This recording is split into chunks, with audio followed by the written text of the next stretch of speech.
Miss my old friend, I've come to talk with you again.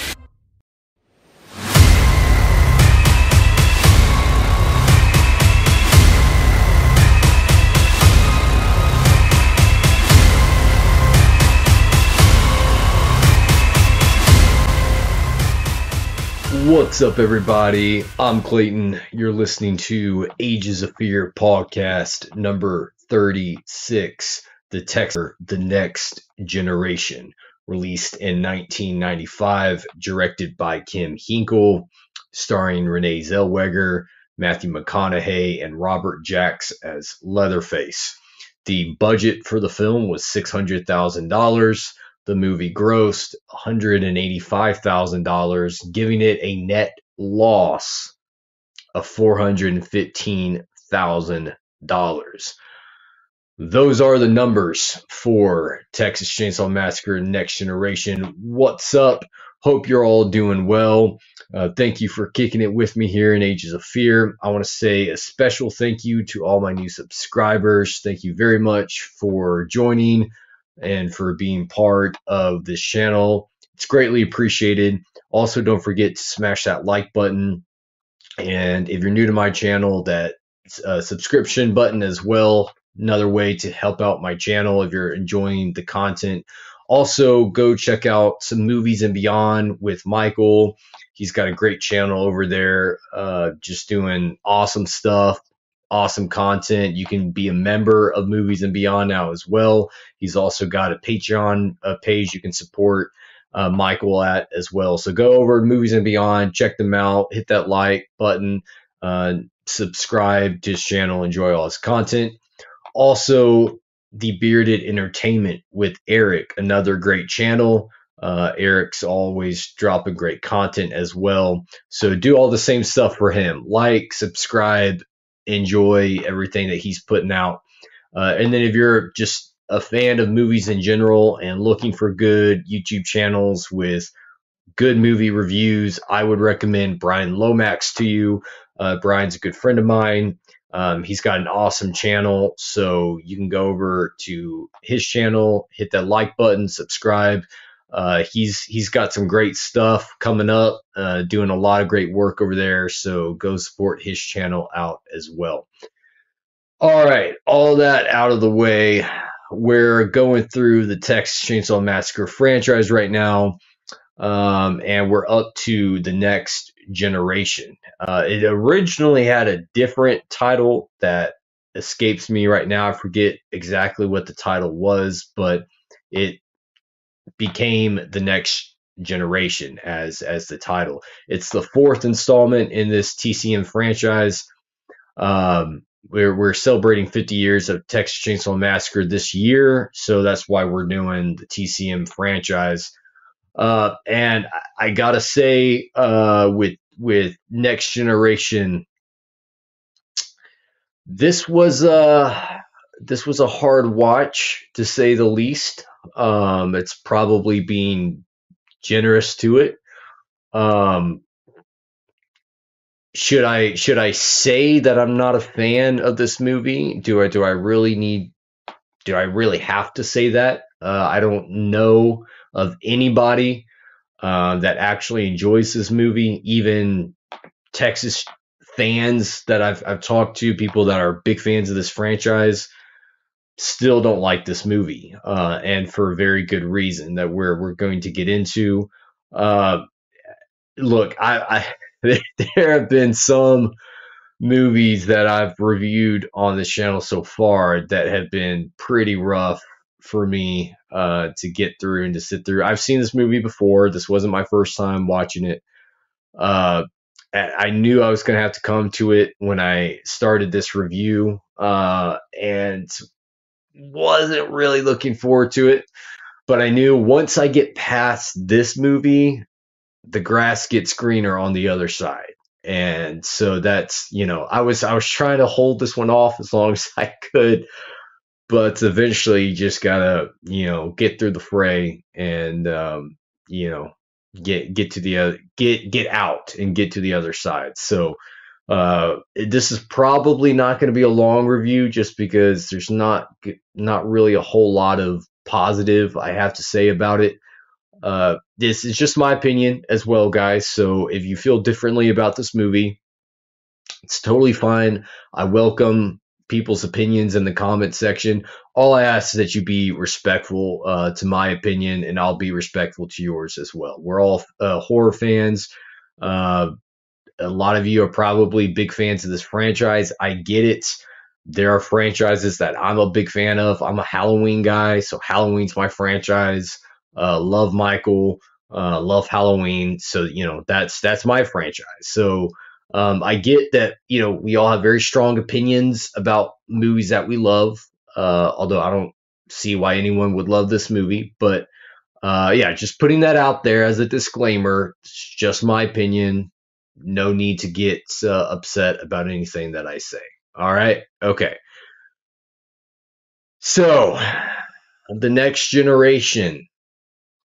Unfortunately, we are stuck with this movie as part of the TCM franchise. And it is easily, in my opinion, the worst Texas movie in this franchise. And it is among the worst horror films in any franchise, I would argue. This is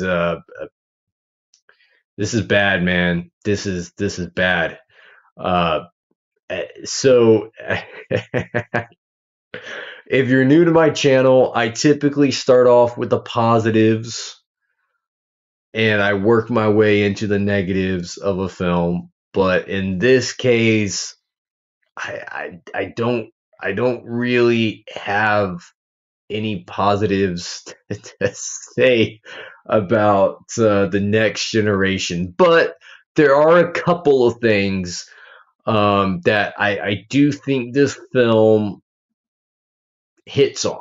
There's a couple of things that it kind of keeps it from being like the ultimate just crap film of crap films. So I do want to talk briefly on some of those.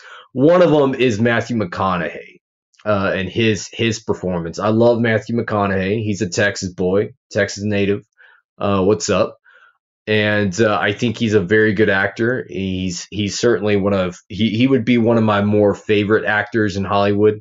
He's not my favorite, but he's in that conversation. And I do think he's really the only person here that actually turns in a good performance, in my opinion. He knows what movie he's in, and he plays into that. He's very over the top, very sharp on his performance, and I'm fine with that. I think it works for this film. A over the top performance works in this type of film. And I feel like I got the feeling or the impression that McConaughey knew that. He knew what film he was in, and he went for it. He swung big, and I think he hit it. So he was definitely entertaining. I could definitely watch him and be glued to what he was doing in the film. So he was by far the best part of this film.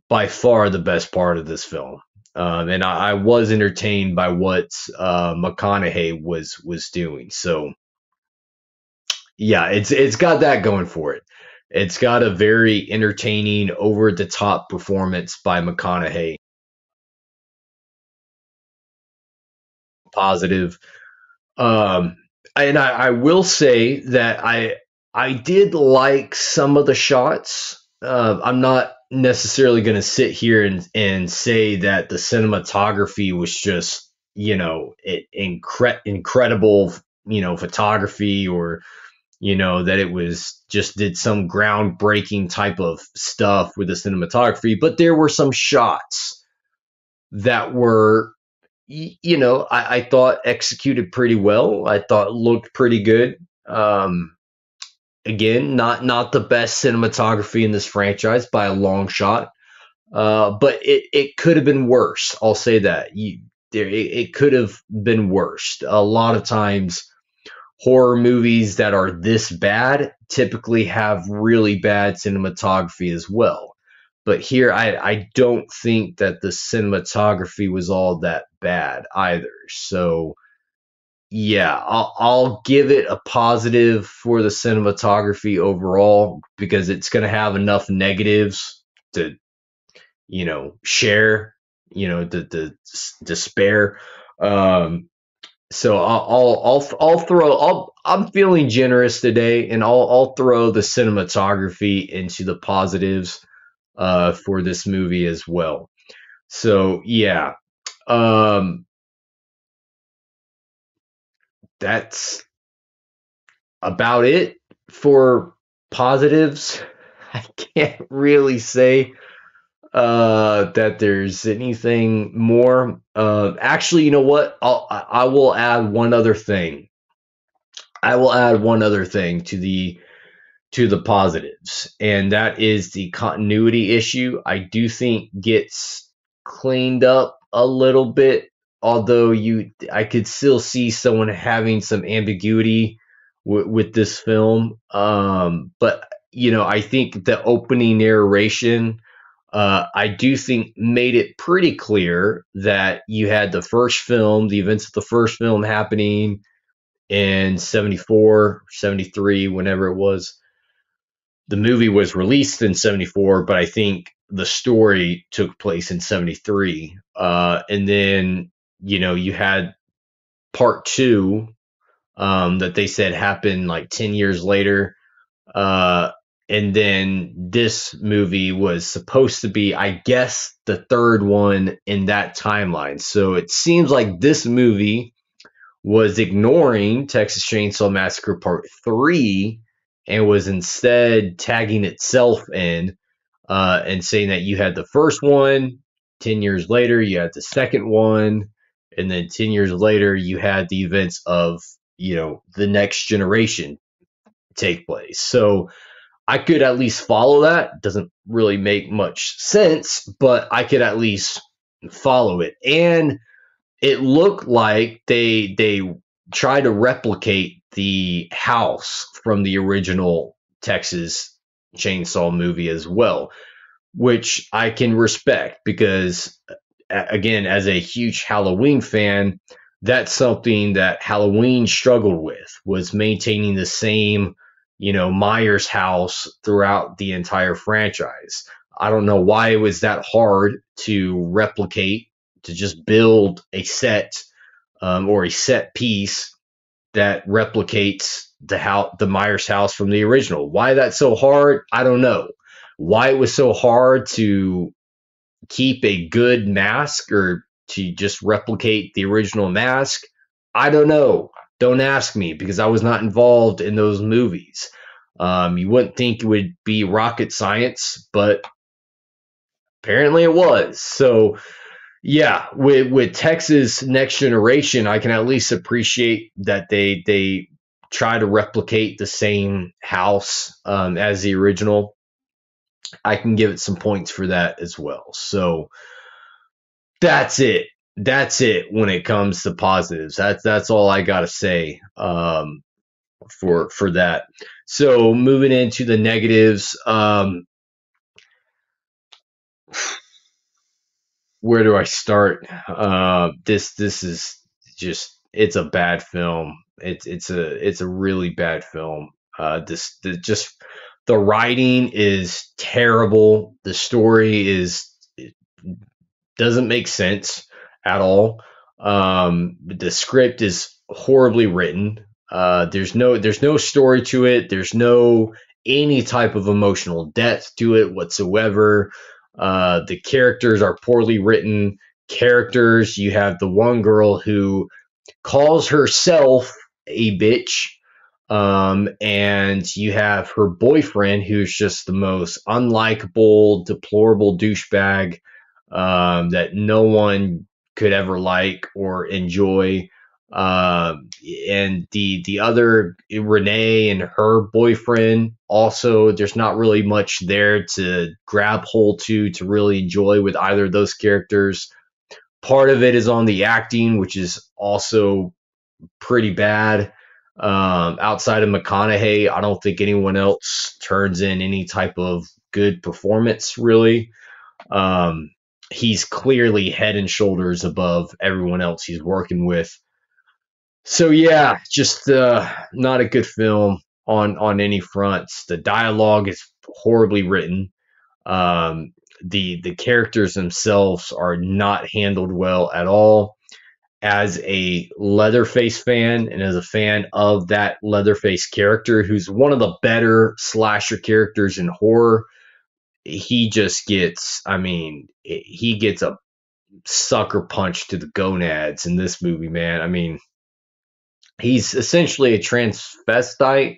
They don't actually come out and say that, but it's pretty obviously, it's pretty obviously there. Anyone with a brain can figure out what they're trying to do with that character. And yeah, I'm not a fan. That's not the route you need to go with Leatherface. That's not a natural progression of the character from the first or the second one.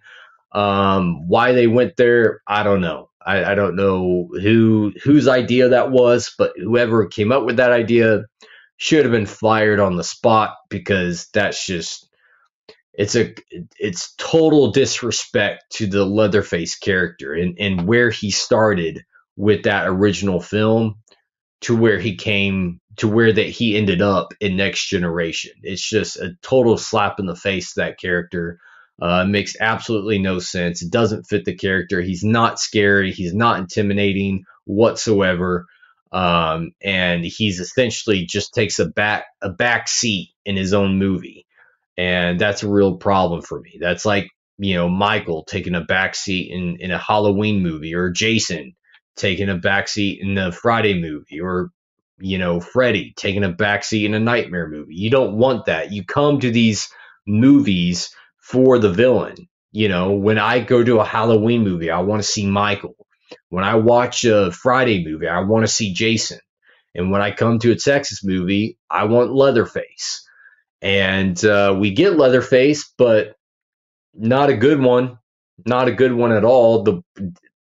Not probably. I mean, this is the worst portrayal of Leatherface in any TCM movie, and that's a big negative for me. Real big negative. And I gotta deduct a lot of points from it for that. So yeah, that's a huge negative. But just also the script is just horrendous. I mean, there's absolutely nothing happening in this movie whatsoever. I mean, you talk about filler. This movie has filler for days and then some. I mean, it's just the same thing on loop for, like, I don't know how long. It just for 60 minutes, it feels like it's just the same thing repeating itself over and over again. You have the weird FBI agent or whatever type of covert, security, business that he worked for. We're never even told exactly what his role was or how he was connected or tied into the Sawyer family. We're given no backstory or information on him. It's just he's just there, and we just have to accept it for what it is. Yeah, and he said, he has the line in the film. He tells Matthew McConaughey's character that his job is to frighten these kids. We're supposed to horrify these kids. But then he pulls up in a limo to rescue, Renee Zellweger, and he's like apologizing. He's like, "Oh, it's gonna be okay. It's gonna be okay. I'm sorry." So then what was the whole, it's, we're trying to horrify these kids line about? Like, what his role was is so unclear to me. I can't make heads or tails of what he was even in this film for exactly. So yeah, it's just garbage. It's, some people like the scene at the end where, Renee Zellweger, I think her name is Jennifer, or Jenny. She's in the hospital there, and then you have that last scene of that girl on the stretcher in the hospital going down the hallway past Jenny, and it was the girl from the first Texas movie, being pushed down the stretcher, and it's supposed to be this. Oh, hey, that's the final girl from the first one, but it doesn't pay off for me because, for one, I didn't even care about the final girl from the original Texas movie. Secondly, it has nothing, no part in this movie. Like, it doesn't say or do anything other than that girl went crazy, which we already knew that she went crazy. So yeah, that wasn't, some big moment for me in the film. I was literally waiting for this film to be over.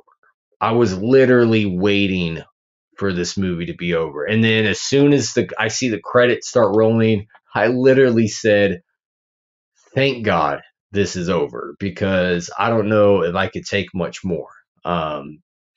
That's how bad this film was. I mean, I don't know what to tell you. I don't know what else there is to say. This movie should have never been made. I feel bad for everyone involved in this movie. I feel bad for Matthew McConaughey, that this movie is always going to be a part of his filmography. I feel bad for Renee Zellweger, that this movie is always going to be part of her filmography, because they're both talented actors, that have no business being in this film. So, yeah, that's it, guys. I'm sorry this wasn't, I didn't have much more to say. I could not wait to get past this movie. Wasn't looking forward to seeing it. Couldn't wait to be done with it, so I would never have to talk about it again. So yeah, there you go. Those are my thoughts. This is a 1-star film for me. And yeah, it's one of the worst horror films out there, in my opinion, and is easily the worst Texas Chainsaw movie. 1 star is my rating. Let me know your rating. What are your thoughts on this movie? Do you agree with me? Do you disagree? Let me know anything and everything that you want to comment about in the comment section. Thank you guys for tuning in. And until next time, kick it and rock on.